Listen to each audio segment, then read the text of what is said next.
Ezrat Hashem, le Zohar d'aujourd'hui, Parashat Shelach Lecha.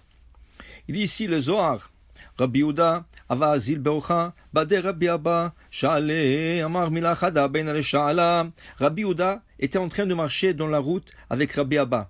Il lui a dit, Rabbi Yehuda, Rabbi Abba, j'ai une question à te poser. Il dit, Kivan diada kutsha beichu des amin barnash le mechte kame, vel migzar ale mita, amay barale. Puisqu'Akadosh Baruch Hu sait que l'homme va fauter, et l'homme, il va décréter la mort sur lui. Alors pourquoi il l'a créé? Il savait qu'il va mourir. Parce que la Torah elle existait 2000 ans avant que ce monde a été créé. Et dans la Torah, Ktivba, Beoraita, Adam ki yamut be'oel, Ish ki yamut, vayamot, vaychi ploni, vayamot. Et on voit dans la Torah, tel est né, tel est mort, tel est né, tel est mort. Et tout ça, ça a été déjà écrit dans la Torah avant que la Torah soit donnée, avant que le monde soit créé 2000 ans. Alors, pourquoi faire créer l'homme? Alors, il dit ici, même celui qui peut étudier la Torah depuis le matin jusqu'au soir sans cesse, il doit mourir. Et à plus forte raison, celui qui n'étudie pas de la Torah du tout, il doit mourir.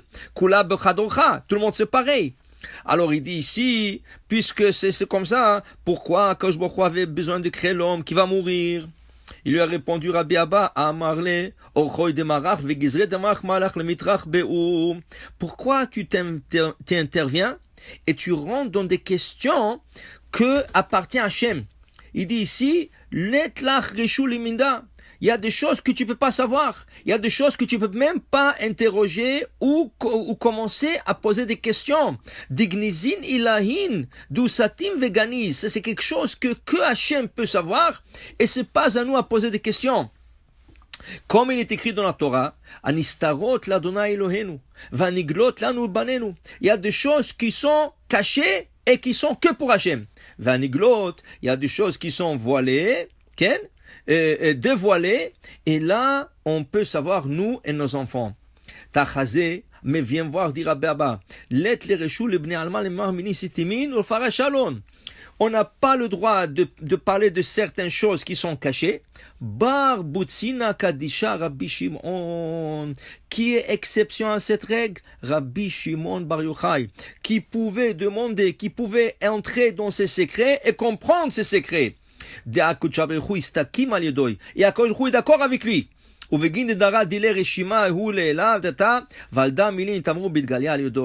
pour ça que dans le livre de Zohar, il y a des secrets qu'on n'avait pas le droit de parler, qu'on n'avait pas le droit d'interroger ou d'étudier, jusqu'à qu'il est venu Rabbi Shimon Bar Yochai et il les a cachés dans le livre du Zohar. Et il dit ici, et une génération comme Rabbi Shimon Bar Yochai n'existera pas jusqu'au temps du Mashiach. Quelle est la grandeur de Rabbi Shimon Bar Yochai? Quelle est la grandeur de ce livre de Zohar où il y a des secrets que des fois on lit, on ne comprend pas. Et Rabbi Shimon Bar Yochai a caché des secrets que lui a compris dans ce monde, ce type de secrets, que lui qui avait accès à ces secrets. Alors voilà. Je voulais partager avec vous une petite histoire de un grand tzaddik. La semaine dernière, c'était Saïloula, Rabbi Aaron Agadol mi Karlin. Rabbi Aaron de la ville de Karlin. Rabbi Aaron de Karlin était un des élèves du Maggid Mimezrich. Le Maggid Mimezrich, il avait cet élève.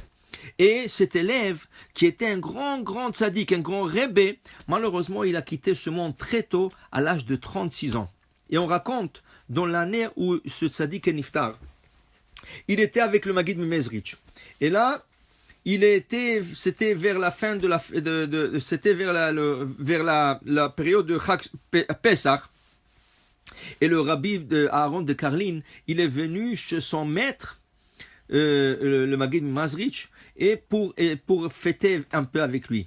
Et là, quand il a quitté, alors le Maggid Mimezrich, il lui a sauté un bracha vaslacha et il est parti. Dès qu'il est parti, le Maggid Mimezrich, il a envoyé un shaliach pour rappeler Rabbi Aaron qui retourne. Alors quand il est retourné, le Rav Mimezrich lui a dit bracha vaslacha, va en paix, tout est bien. Il lui a rien parlé. Alors il n'a pas compris pourquoi il l'a appelé. Et encore, il est parti et le Maggid Mimezrich l'a envoyé encore un shaliach pour lui dire retourne. il est retourné et le Maggid Mezrich lui dit Beracha v'atzlacha, continue et tout va bien.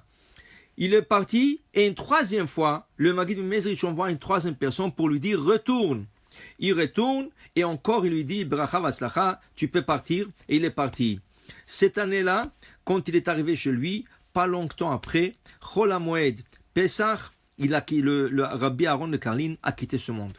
Les élèves qui étaient présents à Mezrich et ils ont vu le rabbin en train de renvoyer envoyer son élève Rabbi Aaron Karlin et ramener. Il lui a dit puisque tu savais qu'il doit quitter ce monde, pourquoi tu l'as pas gardé et il serait gardé en vie? Il a répondu on trouve dans la Torah. Et la Torah témoigne sur Moshe Rabbeinu. Bechol beti ne'eman hu. Moshe était un homme loyal. Quelle était la loyauté de Moshe envers Hachem? Dit le Maggid Mezrich, Moshe, il savait des secrets d'Hachem, mais ils n'ont jamais en parlé de ça. Il le savait, mais il ne disait pas. La même chose, il y a des tzadikim qu'Akadosh Baruch Hu leur dévoile des secrets, mais ils n'ont pas le droit de le répéter. Alors il a dit que même s'il savait que Rabbi Aaron de Karlin devait quitter ce monde, il ne pouvait pas le dire. Alors pour dire qu'il y a des choses qu'on n'a pas le droit de dire, c'est pas tout qu'on a le droit de dire. Alors ça c'est la loyauté envers Hachem, et ça c'est comme dit Rabbi Shimon Bar Yochai, il y a des choses qu'on ne peut pas demander deux fois, mais celui qui sait n'a pas le droit de le répéter. Baruch Adonai le'olam, amen ve amen.